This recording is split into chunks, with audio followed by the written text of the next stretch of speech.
देखो बेटा, let's suppose कि कोई प्लांट सेल है, ठीक है। जब भी कभी कोई प्लांट सेल डिवाइड करता है और दो डॉटर सेल फॉर्म होते हैं, ठीक है। तो जो दो डॉटर सेल फॉर्म हुए हैं बेटा, उनके पास दो रास्ते होते हैं, ठीक है। इधर they can participate in division, ठीक है जी, या तो वो दोबारा से डिवाइड करना शुरू कर दे। सेकंड, दूसरा रास्ता कौन सा है कि वो कोई ना कोई फंक्शन परफॉर्म करना स्टार्ट कर दे। जब भी कोई सेल डिवाइड होता है, दो डॉटर सेल फॉर्म होते हैं, उन डॉटर सेल्स के पास दो ऑप्शंस होते हैं। पहला कि वो डिवीजन कंटिन्यू रखें, दूसरा रास्ता क्या होता है कि वो कोई ना कोई स्पेसिफिक फंक्शन परफॉर्म करना स्टार्ट कर दें। बेटा, अगर किसी सेल ने सेकंड रास्ता अपनाना है, दूसरे रास्ते पे जाना है, यानी कि कोई फंक्शन परफॉर्म करवाना है, तो उस सेल को स्ट्रक्चरल चेंजेस, ठीक है जी, मॉर्फोलॉजिकल चेंजेस से अंडरगो होना पड़ेगा। उसकी बॉडी के अंदर स्ट्रक्चरल एंड मॉर्फोलॉजिकल चेंजेस आएंगे, ठीक है जी, और उस प्रोसेस को हम लोग बोलते हैं डिफरेंशिएशन, ठीक है। जब कोई न्यूली फॉर्म्ड डॉटर सेल के अंदर स्ट्रक्चरल एंड मॉर्फोलॉजिकल चेंजेस आए, उसकी शेप और साइज जो है वो चेंज हो जाए और उसको एक प्रॉपर फंक्शन भी मिल जाए, this process is known as differentiation. इसको हम लोग बोलते हैं डिफरेंशिएशन, इसके बारे में हमने बात की थी, ठीक है। सो सपोज हम लोग बात करते हैं यहाँ पर, अगर हम ट्रकीड्स की बात कर लें, ट्रकीरी एलिमेंट्स जो कि प्रेजेंट होता है जाइलम के अंदर, ठीक है। तो जो ट्रकीरी एलिमेंट्स हैं, जब वो डिवाइड होते हैं तो डॉटर सेल्स बने होंगे ऑफ कोर्स। तो उन डॉटर सेल्स के पास भी क्या रास्ता होगा, क्या रास्ता रहा होगा कि या तो डिवाइड कर लो या फिर कोई ना कोई स्पेसिफिक फंक्शन परफॉर्म करना स्टार्ट कर दो। अब ट्रकीड्स का फंक्शन क्या होता है, ट्रांसपोर्टेशन ऑफ वाटर, वाटर को ट्रांसपोर्ट करवाना, ठीक है। वाटर को ट्रांसपोर्ट करवाने के लिए साइटोप्लाज्म की जरूरत नहीं है, न्यूक्लियस की जरूरत नहीं है, जिस वजह से जो ट्रकेरी एलिमेंट्स हैं उनका जो प्रोटोप्लाज्म है वो डिफरेंशिएशन के टाइम पर रिमूव कर दिया जाता है, ताकि जब वो वाटर ट्रांसपोर्टेशन करवाएं, अपना फंक्शन परफॉर्म करें, उस टाइम पर वो फुल्ली इक्विप्ड हो, फुल्ली प्रिपेयर्ड हो, ताकि अपने फंक्शन को वो अच्छे से परफॉर्म कर पाए, ठीक है जी। तो ये तो थी बेटा differentiation. Differentiation is a process in which a cell acquires proper shape, size and function, ठीक है जी। Now let's talk about de differentiation. De differentiation क्या होता है, ओके। तो एक कहानी और सुनाता हूं मैं आपको, पहली कहानी से रिलेटेड है। सपोज एक सेल था, वो डिवाइड हो गया, दो डॉटर सेल फॉर्म कर लिए। सपोज के जो दो डॉटर सेल फॉर्म हुए उनमें से एक चला गया डिफरेंशिएशन की तरफ और दूसरा चला गया डिवीजन की तरफ।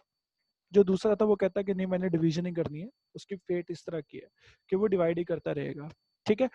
जो डिफरेंशिएट हो गया, अब डिफरेंशिएशन होने के बाद एक चीज तो हमें कंफर्म हो जाती है कि वो सेल कोई ना कोई फंक्शन जो है वो परफॉर्म करेंगे, ठीक है। सपोज अब हमारे पास मान लो ट्रकीड ही है, ठीक है, मान लो जाइलम का कोई सेल है, ठीक है। वो ट्रांसपोर्टेशन ऑफ वाटर कर रहा है, ऑलरेडी एक फंक्शन परफॉर्म कर रहा है। तो बेटा, जो सेल फंक्शन परफॉर्म कर रहे होते हैं उनके अंदर डिवीजन नहीं होती है। क्यों नहीं होती है? बिकॉज फंक्शन परफॉर्म वही सेल करते हैं जो परमानेंट हो, ठीक है ना। परमानेंट सेल्स ही फंक्शन परफॉर्म करते हैं, एंड परमानेंट सेल का कैरेक्टरिस्टिक फीचर होता है कि वो सिर्फ और सिर्फ फंक्शन ही परफॉर्म करेंगे, डिवीजन परफॉर्म नहीं करेंगे। बात क्लियर हो गई है? ठीक है। नाउ सपोज अब एक हमारे पास जाइलम का कोई सेल है, ठीक है। वो एक फंक्शन परफॉर्म कर रहा है, transportation of water, transportation of water, ठीक है जी। सपोज के उसके अंदर किसी तरह की इंजरी हो गई, ठीक है, या उसको कोई स्टिमुलस इस तरह की मिली फ्रॉम द एनवायरमेंट, ठीक है, या फिर उसके जेनेटिक कॉम्पोजिशन इस तरह की थी, कुछ भी रीजन हो सकता है। सपोज एक्स वाई जेड किसी भी रीजन की वजह से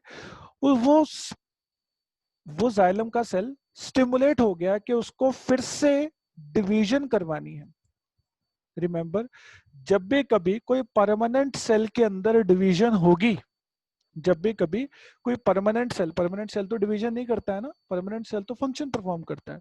जब भी कभी कोई परमानेंट सेल डिवीजन का करेक्टर एक्वायर करेगा, जब भी कभी कोई परमानेंट सेल डिवीजन का करेक्टर एक्वायर करेगा, that process will be known as dedifferentiation. उस प्रोसेस को बोला जाता है डी डिफरेंशिएशन। ठीक है ना। डी का क्या मतलब है यहाँ पर कि भैया जो डिफरेंस, डी का मतलब है यहाँ पर कि उसकी जो डिफरेंशिएशन है वो खत्म हो गई है, मतलब कि जो वो एक फंक्शन परफॉर्म कर रहा था, ठीक है, वो फंक्शन खत्म कर देगा वो, मतलब वो फंक्शन परफॉर्म करना बंद कर देगा और दोबारा से डिवीजन प्रोसेस के अंदर आ जाएगा। ठीक है, this process is known as dedifferentiation. ये किन में होती है? ये होती है बेटा इंटरफेस्कुलर कैम्बियम के अंदर, कॉर्क कैम्बियम के अंदर and fully differentiated parenchymal cells के अंदर। मतलब कि ये दो हैं mainly, interfascicular cambium and cork cambium. ठीक है जी। अब ये कैम्बियम क्या चीज है, interfascicular cambium and cork cambium क्या होता है, ये आपको आने वाले लेक्चर में पता लग जाएगा। ठीक है, लेकिन अभी के लिए आपको सिर्फ इतना पता होना चाहिए कि डी डिफरेंशिएशन का process in interfascicular cambium and cork cambium के अंदर होता है। ठीक है, जो कॉर्क कैम्बियम के सेल्स हैं, ठीक है जी, वो जो फुल्ली डिफरेंशिएटेड हो जाते हैं, ठीक है जी। तो चलो इसके बारे में मैं आपको आने वाले लेक्चर में ही समझाऊंगा। अभी के लिए आपने क्या याद रखना है कि interfascicular cambium and cork cambium are the two cells, ठीक है जी, जो कि डी डिफरेंशिएट होते हैं। ठीक है जी, जो कि एक बार परमानेंट होने के बाद दोबारा से डिवीजन का करेक्टर एक्वायर कर सकते हैं। चलिए, अब रीडिफरेंशिएशन क्या होती है? रीडिफरेंशिएशन क्या होती है? अब इसकी भी स्टोरी उसके साथ मिलती जुलती है। अब तक हमने क्या सीख लिया, मैं फिर से एक बार समराइज कर दूं बेटा, कि फर्स्टली कोई सेल है, उसके अंदर डिवीजन हुई, ठीक है, डॉटर सेल्स फॉर्म हुए। डॉटर सेल्स के पास दो रास्ते हैं, या तो वो कोई फंक्शन परफॉर्म करने लग जाए, या वो कोई जो है डिवीजन के अंदर आ जाए। मतलब कि या तो वो डिवीजन कंटिन्यू करेंगे या कोई फंक्शन परफॉर्म करेंगे। अगर उनको कोई फंक्शन परफॉर्म करना है, ठीक है, तो पहले उनके अंदर डिफरेंशिएशन होगी। डिफरेंशिएशन होने के बाद वो कोई ना कोई फंक्शन परफॉर्म कर सकते हैं। फंक्शन कौन से हो सकते हैं? फंक्शन हो सकते हैं photosynthesis, transportation of water, transportation of food, food storage. ठीक है जी, ये सारे फंक्शन हो सकते हैं। ठीक है, इनमें से कोई भी फंक्शन कोई सेल एक्वायर कर सकता है। ओके, डिफरेंशिएशन के बाद लेकिन, ठीक है, नाउ सपोज सेल ए के अंदर डिफरेंशिएशन हो चुकी है और वो एक फंक्शन परफॉर्म कर रहा है, ठीक है जी, और फंक्शन है ट्रांसपोर्टेशन ऑफ वाटर। ठीक है, फंक्शन है ट्रांसपोर्टेशन ऑफ वाटर। अब उस सेल को किसी तरह की स्टिमुलस मिली और उसने क्या कहा कि चलिए फंक्शन अब मैं परफॉर्म नहीं करूंगा, अब मैं दोबारा से डिवीजन का करेक्टर अपना लेता हूं। ठीक है, तो जब कोई परमानेंट सेल फिर से डिवाइड करना स्टार्ट कर दे, डिवीजन का करेक्टर एक्वायर कर ले, ठीक है, उस प्रोसेस को बोला जाता है डी डिफरेंशिएशन। ठीक है जी। और जब बेटा सपोज कि वो जो सेल परमानेंट था उसने डिवाइड करना स्टार्ट किया, और जब वो डिवाइड करना स्टार्ट करेगा तो ऑफ कोर्स वो भी डॉटर सेल्स फॉर्म करेगा, यस और नो, वो भी डॉटर सेल फॉर्म करेगा। जो डॉटर सेल वो फॉर्म कर रहा है, जब उनके अंदर डिफरेंशिएशन होगी, उस प्रोसेस को बोला जाएगा रीडिफरेंशिएशन। देखते हैं इसकी डेफिनेशन एक बार। After the process of de differentiation के बाद जो सेल बने हैं, जब वो दोबारा से डिवाइड करने की एबिलिटी लूज कर दें और मैच्योर होकर कोई स्पेसिफिक फंक्शन परफॉर्म करना स्टार्ट कर दें, ठीक है जी, उस प्रोसेस को हम लोग क्या नाम देते हैं? रीडिफरेंशिएशन। और इस तरह के सेल्स को बोला जाता है रीडिफरेंशिएटेड सेल्स। ठीक है, तो बेटा इसके अंदर एग्जांपल है हमारे पास, सेकेंडरी जाइलम के अंदर रीडिफरेंशिएशन देखने को मिलती है एंड सेकेंडरी फ्लोएम के अंदर। ठीक है जी। तो अब ये तीनों ही चीजें एक दूसरे के साथ लिंक्ड हैं। कहानी शुरू करनी है एक सेल से, वो डिवाइड करके डॉटर सेल्स बनाएगा और उन डॉटर सेल्स के पास दो फेट्स हैं फिर से, एक वो डिवीजन कर सकते हैं, दूसरी वो कोई फंक्शन परफॉर्म कर सकते हैं। अगर वो कोई फंक्शन परफॉर्म करना स्टार्ट करवाना चाहते हैं तो उनके अंदर डिफरेंशिएशन होगी और कोई भी फंक्शन वो जो है एक्वायर कर सकते हैं, जो कि प्लांट्स में होता है, जैसे कि photosynthesis, water transport, food storage etcetera. ठीक है, जब कोई permanent cell, of course permanent cell differentiation के बाद ही बनता है, जब कोई परमानेंट सेल अपना फंक्शन छोड़ के डिवीजन का करेक्टर एक्वायर कर ले, इस प्रोसेस को बोला जाता है डी डिफरेंशिएशन। ठीक है जी। और परमानेंट सेल्स जब डिवाइड करता है तो डॉटर सेल्स बनेंगे, वो डॉटर सेल्स जब दोबारा से डिवीजन का करेक्टर छोड़कर डिफरेंशिएट होंगे, दोबारा से कोई ना कोई फंक्शन परफॉर्म करना स्टार्ट करेंगे, उस प्रोसेस को बोला जाएगा रीडिफरेंशिएशन। ठीक है जी, तो ये बड़ा ब्रीफ है बेटा, इसके अंदर क्वेश्चन जो है वो पूछ लिए जाते हैं। तो आई होप आपको ये चीज क्लियर हो गई है। Now let's move forward with shoot apex. कि शूट एपेक्स क्या होती है, यानी कि जो शूट होती है वो किस तरह से बेसिकली जो है ग्रो करती है, उसको स्टडी करते हैं हम लोग। तो बेटा ये एक प्लांट है हमारे पास लेफ्ट डायग्राम में, इसका हमने सिर्फ इतना पार्ट देखा है जो टॉप मोस्ट पार्ट है, कि टॉप मोस्ट पार्ट के अंदर एक्चुअल में चीजें कौन कौन सी प्रेजेंट होती है, ऐसा क्या होता है जिस वजह से प्लांट की लेंथ बढ़ती है। ठीक है, तो यहाँ पर बेटा हम लोग देखेंगे तो इसी चीज को, इतने पार्ट को क्या किया गया है, मैग्नीफाई करके दिखाया गया है आपको। तो उस मैग्नीफाइड पार्ट में आप क्या देख रहे हैं कि आपको ये जो चीज दिख रही है, ठीक है, कैसा स्ट्रक्चर लग रहा है ये देखने में आपको, ये आर्म्स लाइक स्ट्रक्चर लग रहा है और ये किसी का हेड लग रहा है ना, देखने में दूर से अगर देखे तो ऐसा लगता है, लेकिन क्या है एक्चुअल में बेटा, ये जो साइड वाला पार्ट्स हैं, ठीक है, these are known as leaf primordial. ठीक है, लीफ प्राइमोडिया। अच्छा, प्राइमोडिया क्या था? प्राइमोडिया इज द जो हमारे पास प्रोमरिस्टम थी, ठीक है, जो प्राइमरी मेरिस्टम बनाती है, ठीक है, ये वो वाली मेरिस्टम है लीफ प्राइमोडिया, यानी कि इस मेरिस्टम से, इस प्रोमेरिस्टम से क्या बनेंगे, लीव्स बनेंगे। इस प्रोमेरिस्टम से पहले प्राइमरी मेरिस्टेमेटिक टिश्यू बनेगा, उस प्राइमरी मेरिस्टेमेटिक टिश्यू से लीव्स बनेंगे आगे। ठीक है, ओके, और ये जो पार्ट है बेटा, दिस वन, ये जो भी हाईलाइट किया मैंने, this is the apical meristem. ठीक है जी, ये जो जोन है यहाँ पर मेरिस्टेमेटिक सेल्स प्रेजेंट है और ये एक्टिवली डिवाइडिंग सेल्स हैं, बहुत जल्दी डिवाइड करते रहेंगे। और जो ये एपिकल पार्ट है, ये जो टॉप मोस्ट पार्ट है, इसकी जो लेंथ है वो क्या करते जाएंगे, बढ़ाते जाएंगे, इसकी लेंथ जो है वो बढ़ती जाएगी, और साइड में जो लीव्स हैं, लीफ प्राइमोडियस क्या होते जाएंगे, ग्रो होते जाएंगे।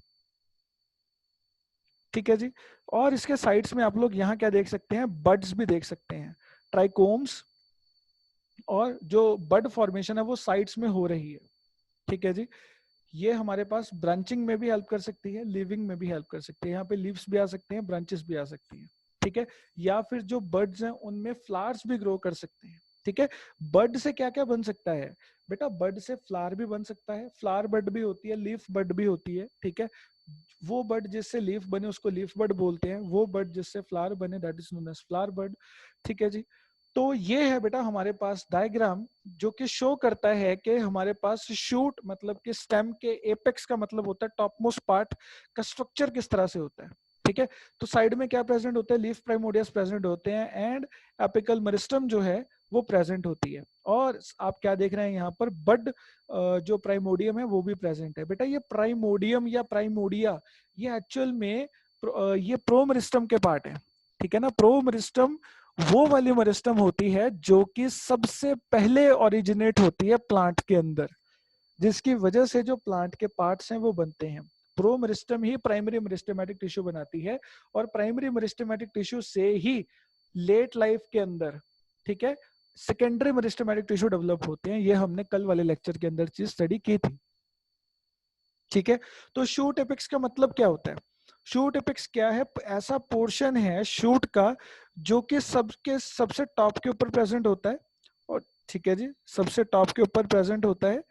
ओके, और उसके बाद it is present at the plumular tip और at the end of the leaf. ठीक है जी, ये प्ल्यूमुलर टिप के ऊपर प्रेजेंट हो सकता है।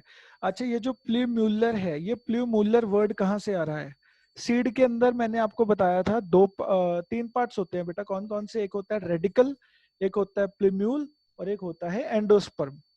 जो बेटा रेडिकल पार्ट है उससे रूट्स बनती हैं, प्ल्यूम्यूल पार्ट से शूट्स बनती हैं। ठीक है ना, तो ये प्ल्यूमुलर टिप का मतलब क्या है, यहाँ पर प्रेजेंट है जो स्टेम की टिप है। ठीक है, जो ये आप लोग ये स्ट्रक्चर देख रहे हैं जो स्ट्रेट स्ट्रक्चर है, ठीक है, जो इसकी टिप है, प्ल्यूमुलर टिप का मतलब वो है यहाँ पर। प्ल्यूम्यूल बना क्या रहा है, स्टेम बना रहा है, हमने पढ़ा है, शूट बना रहा है। ठीक है, तो शूट की टिप टिप के ऊपर प्रेजेंट है, और ये लीफ के एंड के ऊपर भी प्रेजेंट हो सकती है, जो लीफ का ये एंड वाला पार्ट है वहां पर भी ये चीज जो है वो प्रेजेंट हो सकती है। उसके बाद ये कवर की गई है यंग लीव्स के साथ, यंग लीव्स ये लीफ प्राइमोडिया को बोला गया है। ठीक है जी, विजिबल ऑन रिमूविंग देम, अगर इसको हम लोग माइक्रोस्कोपिकली ही ऑब्जर्व कर सकते हैं इस स्टेज के ऊपर। जो एपेक्स होती है, ठीक है, ये जो एपिकल पार्ट है बेसिकली ये डोम शेप्ड है, ठीक है ना बेटा, जो उल्टा यू लाइक शेप दिख रही है ना आपको, इसको बोला जाता है डोम शेप, ठीक है जी। तो this was all about shoot apex, के शूट की एपेक्स जो है वो किस तरह से दिखती है अगर हम उसको माइक्रोस्कोपिकली ऑब्जर्व करें तो क्या है उसमें लीफ प्राइमोडिया प्रेजेंट है, एपिकल मेरिस्टम है जिससे लेंथ बनेगी, लीफ प्राइमोडिया से लीव्स बनेंगे, बड प्राइमोडियम से क्या बन सकते हैं, फ्लावर्स भी बन सकते हैं, लीव्स भी बन सकते हैं। तो ये स्टोरी थी इसकी। उसके बाद हम बात करते हैं रूट एपेक्स की। अब बेटा जो ये पार्ट है रूट एपेक्स, एपेक्स का मतलब क्या है, टिप, हमेशा याद रखना, ठीक है। अब हम बात करने वाले हैं कि रूट की टिप के ऊपर क्या प्रेजेंट होता है। तो बेटा this is the outermost part of the root, जो मैंने अभी हाईलाइट किया है नीचे, ये सबसे बाहर वाला पार्ट होता है रूट का, सबसे बाहर वाला पार्ट होता है रूट का, दिस वन, ठीक है, जिसको हम लोग रूट कैप बोलते हैं बेटा। This region is known as root cap, ठीक है। जो रूट है हमारी स्टाइलिश है, कैप पहनती है वो, ठीक है ना। क्यों कैप पहनती है बेटा रूट, अब बेसिकली जो रूट है, ठीक है, वो ये वाला पार्ट है जो भी हाईलाइट किया मैंने, this is the actual root, ठीक है ना, जो कि वाटर एब्जॉर्प्शन का काम कर रही है, this is the actual root. तो ये रूट कैप क्या करती है, रूट कैप क्या करती है, रूट कैप बेटा जो रूट एपेक्स के सेल्स होते हैं, याद रखना, जो रूट के सबसे बाहर वाले सेल्स होंगे जो रूट टिप के ऊपर प्रेजेंट होंगे, बिल्कुल जो सेल्स बिल्कुल इसके अंदर प्रेजेंट है, ठीक है, वो मेरिस्टेमेटिक सेल्स हैं बेटा, वो एक्टिवली डिवाइडिंग सेल्स हैं, ठीक है। तो जब रूट को सॉइल के अंदर डीपली पेनिट्रेट होना होगा, जब रूट को डीपली पेनिट्रेट होना होगा तो रूट कैप हेल्प करती है। कैसे हेल्प करती है, रूट कैप मेरिस्टेमेटिक सेल्स को डैमेज नहीं होने देती और सॉइल के अंदर डीपर पेनिट्रेशन में हेल्प करती है, ताकि सॉइल के अंदर रूट जो है वो अच्छे से जा पाए, ठीक है जी। तो ये फंक्शन है हमारे पास रूट कैप का, that root cap prevents the desiccation of meristematic cells present at the root tip, ठीक है जी।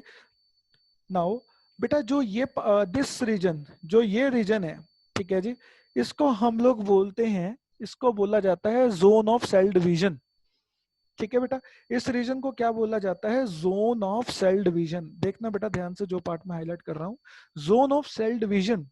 Why it is known as zone of cell division? Because this region consists of cells which are highly active in division, जो कि division में बहुत ही ज्यादा active हैं और बहुत ही जल्दी जल्दी डिवाइड कर रहे हैं, इस रीजन में वो वाले सेल्स प्रेजेंट हैं।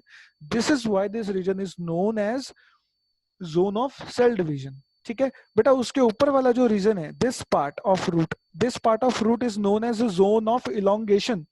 इसको जोन ऑफ इलोंगेशन बोला जाता है। क्यों बोला जाता है zone of elongation, because because जो सेल्स डिवाइड हुए हैं, जो सेल्स हमारे पास यहाँ पे थे, जो कि जोन ऑफ सेल डिवीजन के अंदर जो सेल्स थे, वो डिवाइड होने के बाद कहाँ जाएंगे, देखो बेटा एक सेल क्या कर रहे हैं, डिवाइड होते जा रहे हैं, होते जा रहे हैं, तो जो सेल डिवाइड हो गए हैं वो कहाँ, वो पीछे रह जाएंगे, जो एक्टिवली डिवाइडिंग है वो आगे होंगे, ठीक है।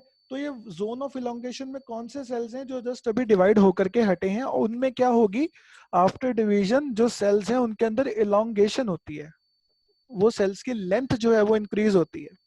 So, zone of elongation consists of cells which are freshly divided and they undergo increase in size in this zone. ठीक है जी, जोन ऑफ इलोंगेशन के अंदर वो सेल्स होंगे जो जिनकी अभी अभी डिवीजन होकर हटी है और वो क्या हो रही है, उनके अंदर इलोंगेशन जो है वो हो रही है। नाउ उसके बाद बेटा जो टॉप मोस्ट रीजन है, दिस पार्ट, ठीक है जी, जो ये वाला पार्ट है, now this part is known as zone of maturation. जब बेटा इलोंगेशन हो जाएगी सेल्स की, जब सेल्स की इलोंगेशन हो जाएगी तो फिर वो क्या बन जाएंगे, मैच्योर सेल्स बन जाएंगे और वो डिफरेंशिएट हो जाएंगे और वो कोई ना कोई स्पेसिफिक फंक्शन परफॉर्म कर रहे होंगे। जैसे कि जो जोन ऑफ मैच्योरेशन के अंदर यहाँ पर सेल्स हैं, उनके ऊपर ये साइड में जो आप देख रहे हैं इलोंगेटेड फिंगर लाइक स्ट्रक्चर्स, ये हैं रूट हेयर्स, ठीक है। ये क्या है बेटा, these are the root hairs. तो जो ये रूट हेयर्स हैं ये किस जोन में प्रेजेंट होंगे, जोन ऑफ मैच्योरेशन में प्रेजेंट होंगे। जोन ऑफ मैच्योरेशन में डिफरेंशिएटेड सेल्स हैं रूट्स के, जो कि वाटर एब्जॉर्प्शन का फंक्शन परफॉर्म करते हैं, ठीक है जी। तो अगर आपसे कोई पूछे कि रूट्स में कौन सा पार्ट वाटर एब्जॉर्ब करता है, then the answer will be root hairs, ठीक है जी, जो रूट एयर्स होते हैं वो वाटर एब्जॉर्ब करने का काम करते हैं। ठीक है जी। अब बेटा एक और बात कर लेते हैं हम लोग, यानी कि जो रूट्स है वो 3 जोन्स के अंदर डिवाइडेड है। जो रूट्स का सबसे एंड वाला पार्ट है that is known as zone of division, जहां पर एक्टिवली डिवाइडिंग सेल है। उसके ऊपर वाला पार्ट जोन ऑफ इलोंगेशन, जहां पर सेल्स जो है वो इलोंगेट हो रहे हैं। जोन ऑफ मैचुरेशन, जहां पर ऑलरेडी डिफरेंशिएटेड सेल्स प्रेजेंट है और जहां पर रूट हेयर्स प्रेजेंट है जो कि वाटर को एब्जॉर्ब करवा रहे हैं। तो ये 3 जोन्स तो क्लियर हो गई हमको। अगर हम ये देखें कि अगर मैं रूट को कट कर लूं, अगर मैं रूट को कट कर लूं तो उसके सबसे आउटर मोस्ट लेयर कौन सी होगी? ठीक है ना। अब बेटा जब हम लेयर की बात करते हैं, जब हम लेयर की बात करते हैं, पहले तो हम क्या देख रहे थे, हम डाउनवर्ड टू अपवर्ड जा रहे थे, जोन ऑफ सेल डिवीजन, फिर हम ऊपर गए zone of elongation, zone of maturation. अब हम लेफ्ट टू राइट जाते हैं, ठीक है, अंदर की तरफ जाते हैं रूट के कि क्या है सबसे आउटर मोस्ट लेयर जो प्रेजेंट है, यानी कि यहाँ पर सबसे आउटर मोस्ट लेयर जो प्रेजेंट है, this will be known as epidermal layer. ठीक है, इसको क्या बोला जाता है? एपिडर्मल लेयर बोला जाता है और एपिडर्मिस भी बोला जाता है। ठीक है, एपिडर्मिस लेयर के आगे जो ये आपको सेल्स दिख रहे हैं येलो वाले, ठीक है ना, ये है हमारे पास ग्राउंड सेल्स, और इनको ग्राउंड टिश्यू भी बोला जाता है। ठीक है, ग्राउंड टिश्यू बोला जाता है। ग्राउंड टिश्यू के अंदर कौन से सेल्स होते हैं? कॉर्टेक्स सेल्स होते हैं। तो एपिडर्मिस के बाद कौन सी लेयर आएगी? कॉर्टेक्स की लेयर आएगी।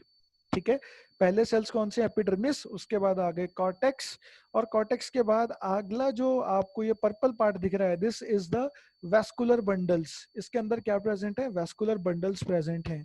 Now vascular bundle consist of 2 types of tissues बेटा, that is xylem and phloem. ठीक है जी, वो इस पार्ट के ऊपर प्रेजेंट है।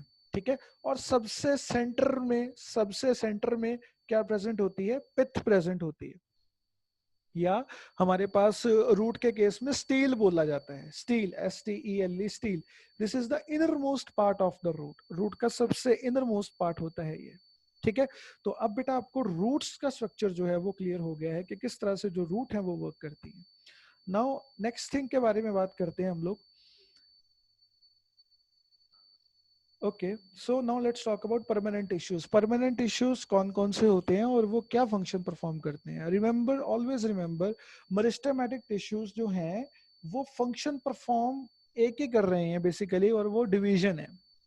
ठीक है, वो डिवीजन है। On the other hand permanent tissues wide range of functions जो है वो परफॉर्म करते हैं।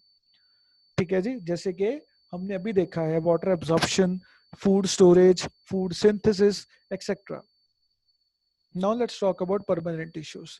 जो परमानेंट टिश्यूज हैं बेटा, ठीक है, ये क्या है? These are the group of living और dead cells. Permanent cells living भी हो सकते हैं, डेड भी हो सकते हैं। ग्रुप ऑफ लिविंग और dead cells formed by meristematic tissues. अब ये भी याद रखनी है बात हमेशा हमको कि परमानेंट टिश्यूज कौन से टिश्यूज बनाते हैं? मेरिस्टेमेटिक टिश्यू से ही परमानेंट टिश्यू बनता है। ठीक है, and have lost their ability to divide. ये बात भी हम पढ़ चुके हैं ऑलरेडी कि परमानेंट टिश्यूज जो होते हैं वो अपनी डिवीजन की कैपेबिलिटी खो देते हैं और वो सिर्फ एक स्पेसिफिक फंक्शन जो है परफॉर्म करते हैं। तो हाँ जी, अगर हम ये कहें कि meristematic cells are actively dividing cells, तो मेरिस्टेमेटिक सेल्स डिवाइड करके काफी सारे डॉटर सेल्स बना रहे होंगे, और उन डॉटर सेल्स के पास फिर से दो फेट्स होंगे कि या तो वो डिफरेंशिएशन अंडर डिफरेंशिएशन प्रोसेस कर लें और कोई ना कोई स्पेसिफिक फंक्शन परफॉर्म करें, या वो डिवीजन ही करते रहें। तो सपोज अगर उनमें से कोई सेल की किसी से मोस्टली सेल्स की अगर डिफरेंशिएशन हो जाती है और वो फंक्शन परफॉर्म करना स्टार्ट करवा देते हैं, तो वो अब मेरिस्टेमेटिक सेल नहीं रहे, वो किस सेल में कन्वर्ट हो गए हैं? वो परमानेंट सेल्स के अंदर कन्वर्ट हो गए हैं। So we can say that permanent cells जो हैं वो मेरिस्टेमेटिक टिश्यू से ही बनते हैं। ठीक है, after undergoing the process of differentiation. So yes, differentiation is a process which can convert convert newly formed meristematic cells into the permanent cells. Now, permanent cells are of two types: simple permanent tissues and complex permanent tissues. ये दो तरह के होते हैं बेटा, बड़ा easy part है, हम सिंपल देख लेते हैं। Now, simple permanent tissues are composed of single type of cells. Simple permanent tissue, tissue हमको पता है क्या होता है? Group of cell. Tissue is a group of cell. अगर एक टिश्यू के अंदर एक ही तरह के सेल्स प्रेजेंट है तब उसको बोलेंगे सिंपल टिश्यू। अगर एक टिश्यू के अंदर एक से ज्यादा तरह के सेल्स प्रेजेंट है तो उसको बोला जाता है कॉम्प्लेक्स टिश्यू। तो वही फंडा यहाँ पर अप्लाई करेंगे बेटा।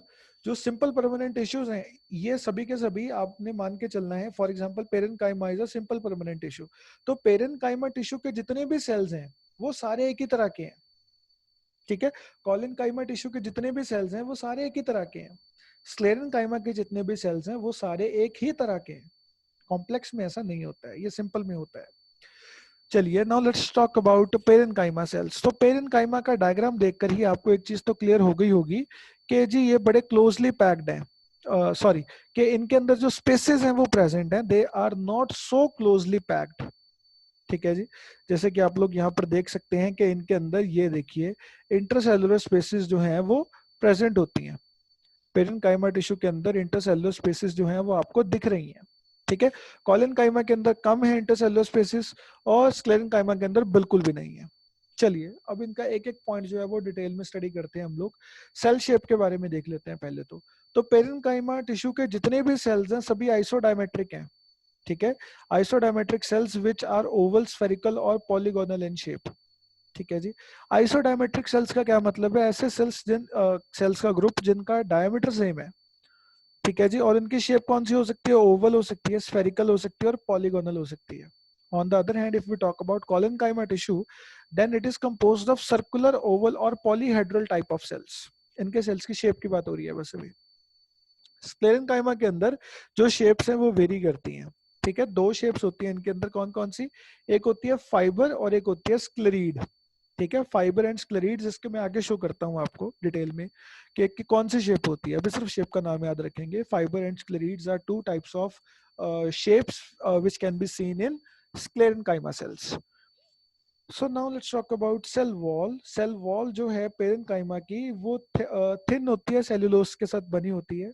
कॉलेनकाइमा की जो सेल वॉल है वो अनइवन थिकनिंग शो करती है, ठीक है। अब इसका क्या मतलब है बेटा कि अनइवन थिकनिंग शो करती है? इसका मतलब ये है कि जो कॉलेनकाइमा की सेल वॉल है उसके अंदर जो सेल्यूलोज प्रेजेंट है, ठीक है, वो इरेगुलरली प्रेजेंट है, इवनली डिस्ट्रीब्यूटेड नहीं है throughout the cell wall. Parenchyma की सेल वॉल में जो सेल्यूलोज है वो इवनली डिस्ट्रीब्यूटेड है, इस वजह से जो थिकनेस है पेरेन्काइमा की सेल वॉल की वो इवन है। लेकिन इसके किस तरह की है? अनइवन थिकनेस है, बिकॉज ऑफ जो सेल्यूलोज है उसका जो कंटेंट है वो इरेगुलरली प्रेजेंट है in case of collenchyma. Now if we talk about sclerenchyma बेटा, लिग्निफाइड, इसके अंदर लिग्निन पिगमेंट प्रेजेंट होती है। लिग्निन जो है इसके सेल वॉल के अंदर प्रेजेंट होता है। एंड बेटा याद रखना sclerenchyma cells are the dead cells, ये डेड सेल्स होते हैं। और इनके सेल वॉल के अंदर सेल्यूलोज की बजाय लिग्निन प्रेजेंट होता है विच इज वेरी टफ, ठीक है। आपको अगर मैं बात बताऊं कि जो हमारे कोकोनट के जो फाइबर्स होते हैं जो हम लोग उसके ऊपर से निकालते हैं, जो ब्राउन कलर के फाइबर्स होते हैं, that is actually the sclerenchyma part, ठीक है जी। तो वो टफ कवरिंग होती है बहुत ज्यादा। नाउ तो और उनकी सेल वॉल के अंदर क्या प्रेजेंट है? लिग्निन प्रेजेंट है। lignin is present in cell wall, that is what is known as a lignified cell wall. Now what is cytoplasm? cytoplasm के अंदर इसके पेरेन्काइमा के अंदर साइटोप्लाज्म अबंडेंट है, बहुत ज्यादा है। कॉलेनकाइमा के अंदर अबंडेंट नहीं है लेकिन प्रेजेंट है। स्क्लेरेनकाइमा सेल्स के अंदर जो साइटोप्लाज्म है वो एब्सेंट होता है बेटा, प्रेजेंट ही नहीं होता है। जो न्यूक्लियस है पेरेन्काइमा का वो प्रेजेंट है और वो लिविंग है। कॉलेनकाइमा भी प्रेजेंट है, लिविंग है, लेकिन इन case of sclerenchyma dead tissue है और न्यूक्लियस भी एब्सेंट है। पेरेन्काइमा के अंदर वैक्यूल्स का साइज बहुत बड़ा होता है, कॉलेनकाइमा के अंदर रेगुलर साइज है और स्क्लेरेनकाइमा के अंदर एब्सेंट है। इंटरसेलुलर स्पेसिस पेरेन्काइमा के अंदर प्रेजेंट है, कॉलेनकाइमा के अंदर बिल्कुल भी नहीं है, एब्सेंट है। स्क्लेरेनकाइमा के अंदर भी एब्सेंट है, ठीक है जी। उसके बाद अकरेंस के ये कहाँ कहाँ पर प्रेजेंट होते हैं पेरेन्काइमा, कॉलेनकाइमा, स्क्लेरेनकाइमा। तो on the basis of occurrence जो पेरेन्काइमा टिश्यू है बेटा वो प्रेजेंट होगा soft part of the plant के अंदर। एक प्लांट के जो सॉफ्ट पार्ट्स होते हैं उसके अंदर प्रेजेंट होगा, जस्ट लाइक पिथ, कॉर्टेक्स, मेडुलरी रेस। अब मेडुलरी रेस कहाँ होती हैं ये फर्दर डायग्राम्स के अंदर शो होगा आपको, ठीक है जी। पिथ क्या होता है? It is the innermost part of the plant, ठीक है जी। इनर मोस्ट, सबसे अंदर वाला जो पार्ट है शूट का। तो पिथ कॉर्टेक्स मैंने बताया था आपको, एपिडर्मिस के नीचे वाली लेयर कॉर्टेक्स की होती है। इसी तरह मेडुलरी रेस भी कराऊंगा आगे। तो जो हमारे पास बेटा नेक्स्ट चीज है दैट इज जो कॉलेनकाइमा है, ये कहाँ प्रेजेंट होगा? It is present in dicot stem. Dicot stem के अंदर प्रेजेंट होता है, पिटियोल के अंदर प्रेजेंट होता है। पिटियोल क्या होता है बेटा? जो लीफ को होल्ड करता है। जो लीफ है वो ब्रांचेस के ऊपर लगे रहते हैं, है ना?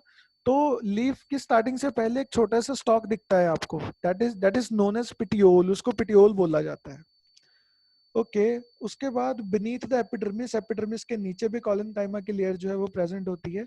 मोनोकॉट्स के अंदर ये एब्सेंट होता है, ठीक है, एंड रूट्स के अंदर भी कॉलेनकाइमा एब्सेंट होता है। और स्क्लेरेनकाइमा डायकॉट्स की हाइपोडर्मिस लेयर के अंदर प्रेजेंट होता है। बेटा हाइपोडर्मिस की लेयर, सबसे आउटर मोस्ट लेयर थी एपिडर्मिस, एपिडर्मिस की अगली आई थी हमारे पास कॉर्टेक्स, कॉर्टेक्स के अगली जो लेयर आने वाली है that is the hypodermis in case of dicots.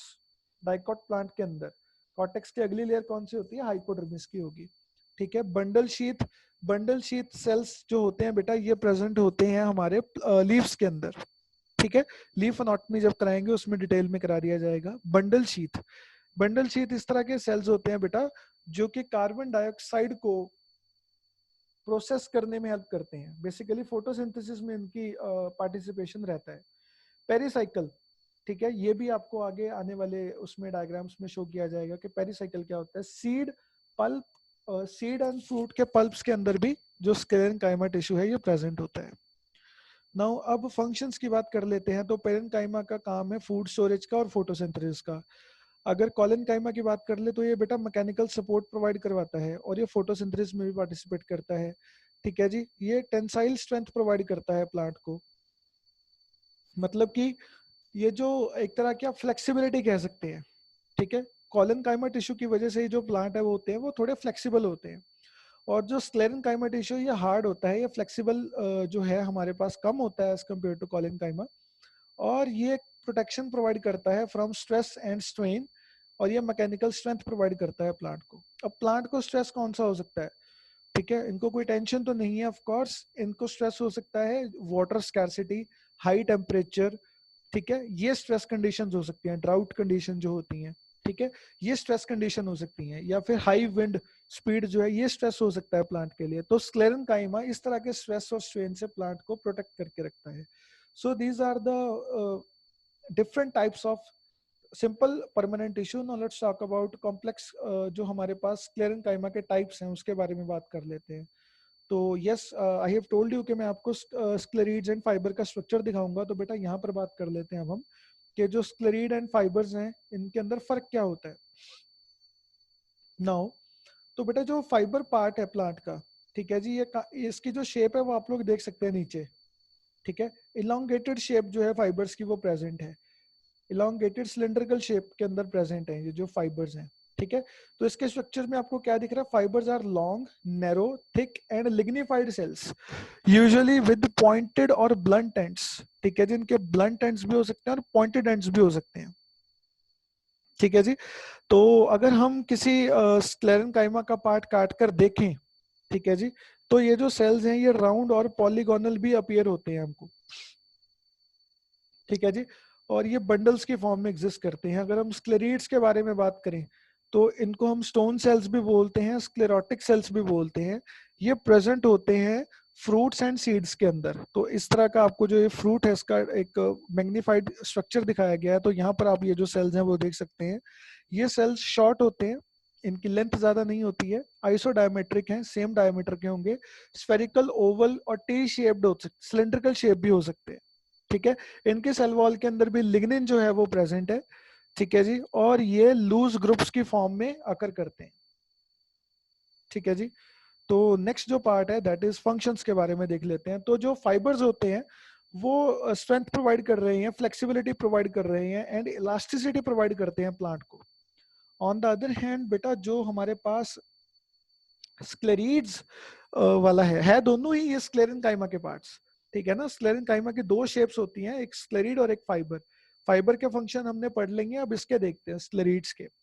तो इसका काम है प्लांट को प्रोटेक्ट करना फ्रॉम स्ट्रेस एंड स्ट्रेन्स, जो इन्वायरमेंट के अंदर आते हैं वो मैं एक्सप्लेन कर चुका हूँ। मैकेनिकल स्ट्रेंथ प्रोवाइड करना और रिजिडिटी प्रोवाइड करते हैं। ये ज्यादा फ्लेक्सिबल नहीं होते हैं बेटा, ये रिजिड होते हैं, ठीक है जी। और ये grittiness to the pulp of the fruit जो है उसको प्रोवाइड करते हैं, ठीक है जी।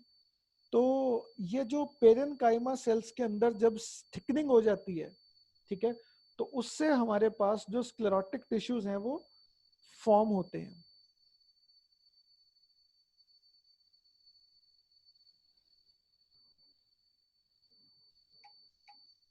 ओके तो बेटा इतना था हमारे पास आज के लेक्चर में। तो इसके बाद अब जो हमारा नेक्स्ट टारगेट रहेगा that will be about complex permanent tissue, to study